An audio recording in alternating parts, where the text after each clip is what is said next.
Lecture du livre du prophète Ézéchiel. En ces jours-là, au cours d'une vision reçue du Seigneur, l'homme me fit revenir à l'entrée de la maison.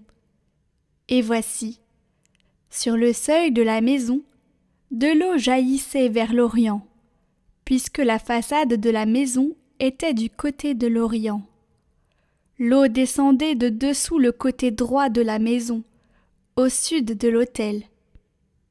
L'homme me fit sortir par la porte du nord, et me fit faire le tour par l'extérieur, jusqu'à la porte qui fait face à l'Orient. Et là encore, l'eau coulait du côté droit. Il me dit : cette eau coule vers la région de l'Orient. Elle descend dans la vallée du Jourdain et se déverse dans la mer Morte, dont elle assainit les eaux. En tout lieu où parviendra le torrent, tous les animaux pourront vivre et foisonner. Le poisson sera très abondant, car cette eau assainit tout ce qu'elle pénètre, et la vie apparaît en tout lieu où arrive le torrent. Au bord du torrent, sur les deux rives, toutes sortes d'arbres fruitiers pousseront. Leur feuillage ne se flétrira pas, et leurs fruits ne manqueront pas. Chaque mois ils porteront des fruits nouveaux, car cette eau vient du sanctuaire. Les fruits seront une nourriture, et les feuilles un remède.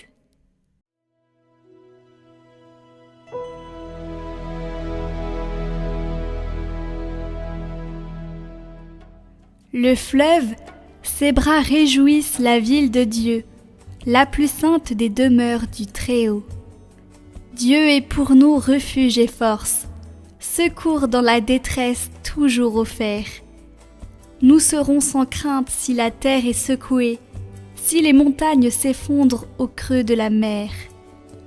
Le fleuve, ses bras réjouissent la ville de Dieu, la plus sainte des demeures du Très-Haut.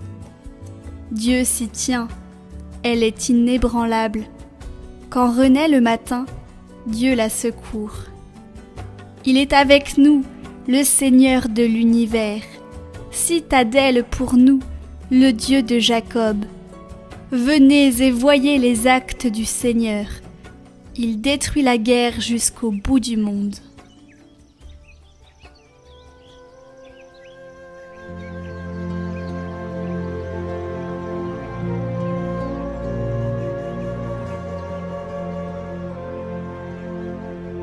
Évangile de Jésus-Christ selon saint Jean.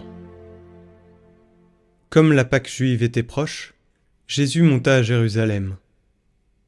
Dans le temple, il trouva installés les marchands de bœufs, de brebis et de colombes, et les changeurs. Il fit un fouet avec des cordes, et les chassa tous du temple, ainsi que les brebis et les bœufs.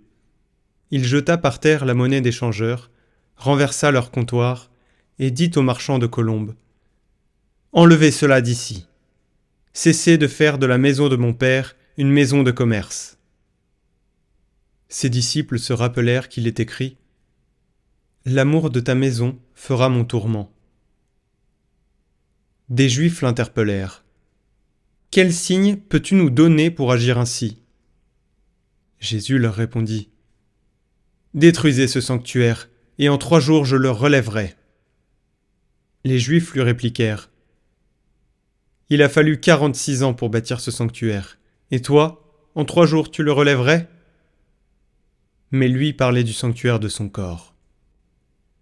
Aussi, quand il se réveilla d'entre les morts, ses disciples se rappelèrent qu'il avait dit cela.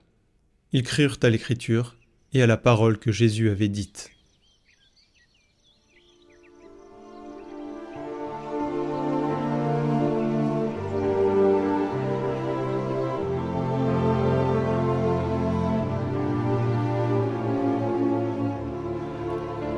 Commentaire de saint Aérède de Rivol.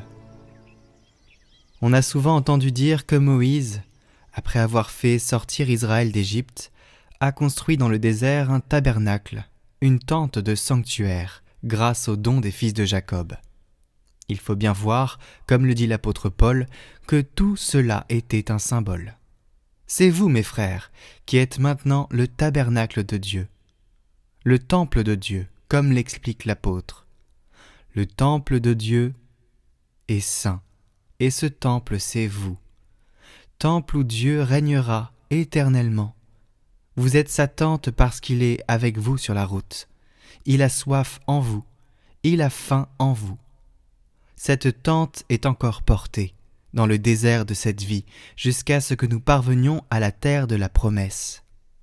Alors la tente deviendra temple, et le véritable Salomon en fera la dédicace durant 7 jours, et encore 7 jours, c'est-à-dire le double repos, de l'immortalité pour le corps et la béatitude pour l'âme. Mais pour le moment, si nous sommes de vrais fils spirituels d'Israël, si nous sommes spirituellement sortis d'Égypte, faisons tous des offrandes pour la construction du tabernacle. Car chacun reçoit de Dieu son don particulier. L'un celui-ci, l'autre celui-là. Que tout soit donc commun à tous. Que personne ne considère le charisme qu'il a reçu de Dieu comme son bien propre. Que personne ne soit jaloux d'un charisme que son frère aurait reçu. Mais que chacun regarde ce qui est à lui comme étant à tous ses frères, et qu'il n'hésite pas à considérer comme sien ce qui est à son frère. Selon son dessein miséricordieux, Dieu agit envers nous de telle sorte que chacun ait besoin des autres. Ce que l'un n'a pas, il peut le trouver en son frère. À plusieurs, nous ne formons qu'un seul corps dans le Christ, et chacun pour sa part, nous sommes membres les uns des autres.